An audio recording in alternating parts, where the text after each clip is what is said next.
Wish you very happy birthday Viji. ಹೀಗೆ ನಗ್ನಗ್ತಾ ಖುಷಿಯಾಗಿರೋ ಜೊತೆಲಿರೋರನ್ನ ನಗಿಸ್ತಾ ಇರು. ವೀಕ್ಷಕರೇ, ರೋಷನ್ ಎಂಬ ವ್ಯಕ್ತಿನ ನೀವು ಸೋಷಿಯಲ್ ಮೀಡಿಯಾದಲ್ಲಿ ನೋಡಿರ್ತೀರ. ಹೌದು, ಸೋಷಿಯಲ್ ಮೀಡಿಯಾ ಮೂಲಕ ರೀಲ್ಸ್ಗಳ ಮೂಲಕ ತುಂಬಾ ಫೇಮಸ್ ಆಗಿದ್ದಂಥ ವ್ಯಕ್ತಿ ರೋಷನ್ ಅಂತಾನೆ ಹೇಳ್ಬೋದು. ರೋಷನ್ ಅವರು ಯಾವುದೇ ಒಂದು ಪೋಸ್ಟ್ ಮಾಡಿದ್ರು ಕೂಡ ಸಾಕಷ್ಟು ವ್ಯೂಸ್ಗಳು ಕೂಡ ಬರ್ತಾ ಇತ್ತು, ಹಾಗೇನೆ ಲೈಕ್ಸ್ ಮತ್ತು ಕಮೆಂಟ್ಸ್ಗಳು ಕೂಡ ಬರ್ತಾ ಇತ್ತು. ಅತಿ ಹೆಚ್ಚು ವೀಕ್ಷಣೆಯನ್ನು ಪಡೆಯುತ್ತಿತ್ತು ರೋಷನ್ ಅವರ ವಿಡಿಯೋಗಳು ಅಂತಾನೆ ಹೇಳ್ಬೋದು. ಆದರೆ ಇದ್ದಕ್ಕಿದ್ದಾಗೆ ಕೊನೆಯುಸಿರೆಳೆದಿದ್ದಾರೆ ರೋಷನ್ ಅಂತಾನೆ ಹೇಳ್ಬೋದು. ರೋಷನ್ ಇನ್ನಿಲ್ಲ ಎಂಬ ವಿಷಯವನ್ನ ಕೇಳಿ ಸೋಷಿಯಲ್ ಮೀಡಿಯಾದಲ್ಲಾಗಲಿ ಹಾಗೇನೆ ಅವರ ಅಭಿಮಾನಿಗಳು ಮತ್ತು ಫ್ರೆಂಡ್ಸ್ಗಳು ಎಲ್ಲರೂ ಕೂಡ ಶಾಕ್ ಆಗಿದ್ದಾರೆ. ಯಾಕಂದ್ರೆ ನಿಜವಾಗ್ಲೂ ಇದು ಬೇಸರದ ಸಂಗತಿ ಅಂತಾನೆ ಹೇಳ್ಬೋದು. ರೋಷನ್ ಅವರು ನಿಜವಾಗ್ಲೂ ಸೋಷಿಯಲ್ ಮೀಡಿಯಾದಲ್ಲಿ ಸಾಕಷ್ಟು ಅಭಿಮಾನಿಗಳನ್ನ ಹೊಂದಿದ್ದಾರೆ.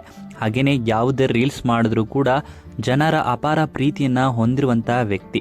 ಒಳ್ಳೆ ಕಲಾವಿದನಾಗಬೇಕು ಎಂದು ಆಸೆ ನೆಟ್ಟುಕೊಂಡಿದ್ದಂಥ ಪ್ರತಿಭಾವಂತ. ಅವರು ರೀಲ್ಸ್ ಮಾಡ್ತಿದ್ದಂಥ ಎಲ್ಲ ವಿಡಿಯೋದಲ್ಲೂ ಕೂಡ ನಗುವಿನ ಒಡೆಯ ಅಂತಾನೆ ಹೇಳ್ಬೋದು.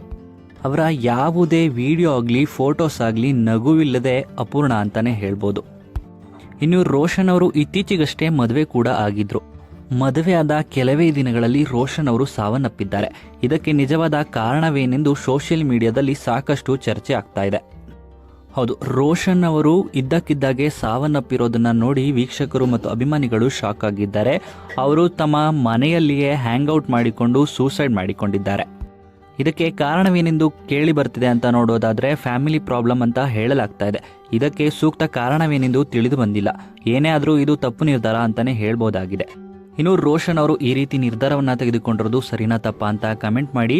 ಹಾಗೇನೇ ರೋಷನ್ ಅವರ ಆತ್ಮಕ್ಕೆ ಶಾಂತಿ ಸಿಗಲಿ ಅಂತ ನೀವು ಕೂಡ ಅನ್ಕೊಳ್ಳೋದಾದ್ರೆ ರಿಪ್ ಅಂತ ನಿಮ್ಮ ಅನಿಸಿಕೆಯನ್ನ ಕಮೆಂಟ್ ಮೂಲಕ ಕಮೆಂಟ್ ಮಾಡಿ ತಿಳಿಸಿ.